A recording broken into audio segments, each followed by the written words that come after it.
세 번째 시간인데,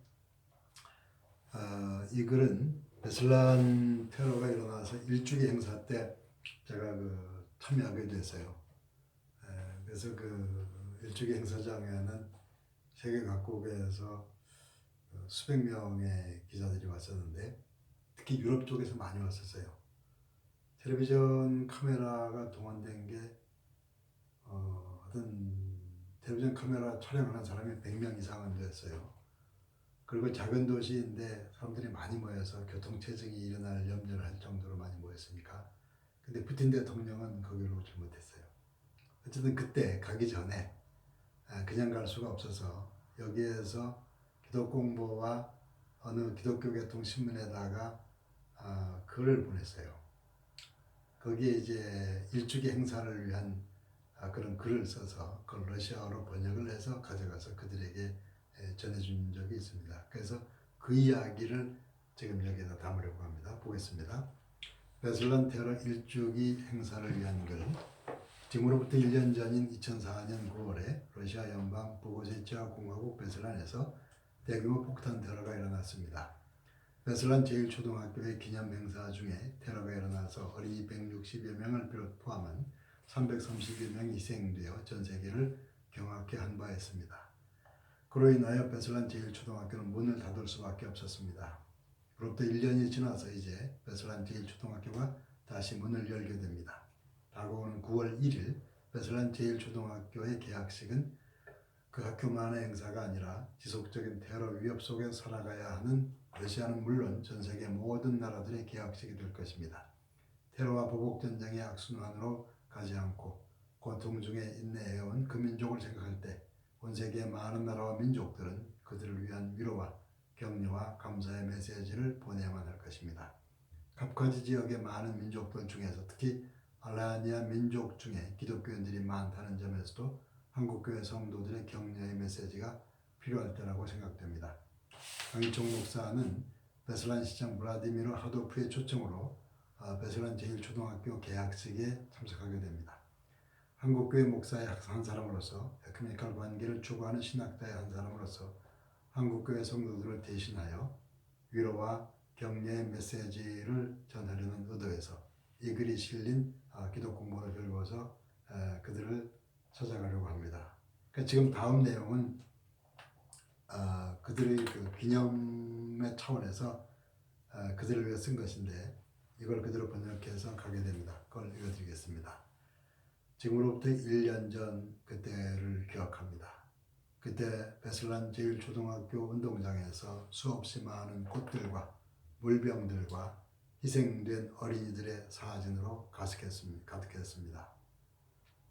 더운 날씨에 목마름과 폭탄에 희생된 아이들을 기억하는지 운동장 한편에는 수돗물이 끊임없이 쏟아져 내렸고 아무도 잠글 생각을 하지 않았습니다. 폭탄이 터진 강당에 들어서고 아이들의 교실벽마다 수없이 박혀있는 예리한 탄원을 보면서 저는 정신을 잃은 듯 했습니다. 우리 인간들이 저렇게까지 할 수 있었구나 생각하면서 저는 자신도 모르게 짐승처럼 울기 시작했습니다. 세상에 태어나서 그때까지 저는 그렇게 울어본 적이 없었습니다. 저는 알라니아 민족을 사랑했고 특히 알라니아 민족 중에 있는 저의 형과 친구들을 사랑했습니다. 그런데 아이들의 교실에서 그렇게 고통스럽게 울고 난 후에 저는 여러분들과 이전보다 훨씬 더 깊은 관계를 맺은 듯했습니다. 여러분들만이 아니라 온 세상 억울한 고통을 당한 많은 사람들과 보이지 않는 깊은 관계를 맺은 듯했습니다. 그래서 저는 저희 친구들에게 이런 말을 했습니다. 나는 베슬란에서 다시 새롭게 태어났다. 하나님께서는 저로 하여금 이 고통이 여러분들만의 고통으로 남겨져서는 안 된다는 것을 깨닫게 하셨습니다. 이 고통을 혼자서 극복하도록 그들을 그냥 놔둬서는 안 된다는 것을 깨닫게 하셨습니다. 그래서 저는 그날 베슬란 제1초등학교에서 새롭게 태어난 것입니다. 저를 새롭게 태어나게 한 그 희생된 아이들은 항상 제 영혼 속에 살아있습니다. 여러분들께서는 1년 전에 고통스러운 사건을 잊을 수가 없을 것입니다. 장차 다가올 평화와 고요함 속에서도 그 폭탄의 소리와 아이들의 비명소리를 기억해야만 할 것입니다. 분노와 보복과 전쟁을 위해서가 아니라 살아남은 아이들의 미래와 온 세상의 평화를 위해서 그렇게 해야 할 것입니다. 여러분들은 인간의 말로는 위로할 수 없는 슬픔을 당했고 저로 여러분들을 위로할 수 있다고 생각하지는 않습니다.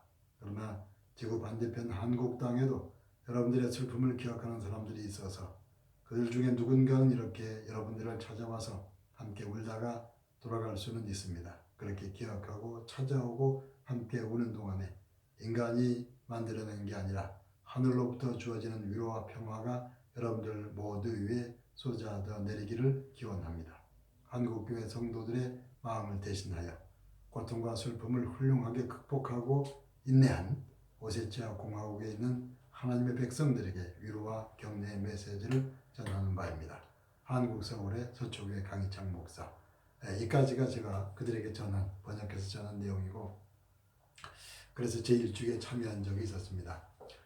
이 소개하는 것은 에큐메니컬 운동의 어떤 한 측면을 체험적으로 여러분들에게 소개해 드리려는 것입니다. 이제 과제를 한 가지 드리도록 하죠. 여러분들께서 A4 한 장에다가 그 반반해서 두 가지를 써서 제출을 하시죠.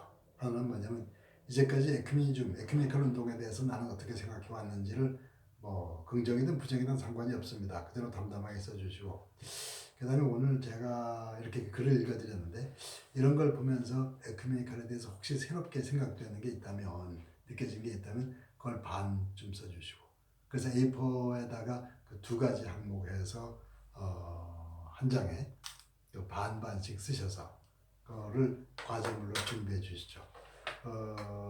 그래서 아마 당분간 동영상 강의를 해야 될 듯한데, 그래서 이제 자료를 구체적으로 복음주의나 뭐나 준비해야 될 것 같아요. 그 여러분들께서도 그렇게 생각하시고 과제는 과제대로 해주시고 그렇게 기다리시면 좋겠습니다. 시간 되는 대로 준비해서 그 카톡방 같은 걸 만드는 것도 여러분들이 협조를 구해서 머지않은 시간 내에 그렇게 준비하도록 하겠습니다. 감사합니다. 수고하셨습니다.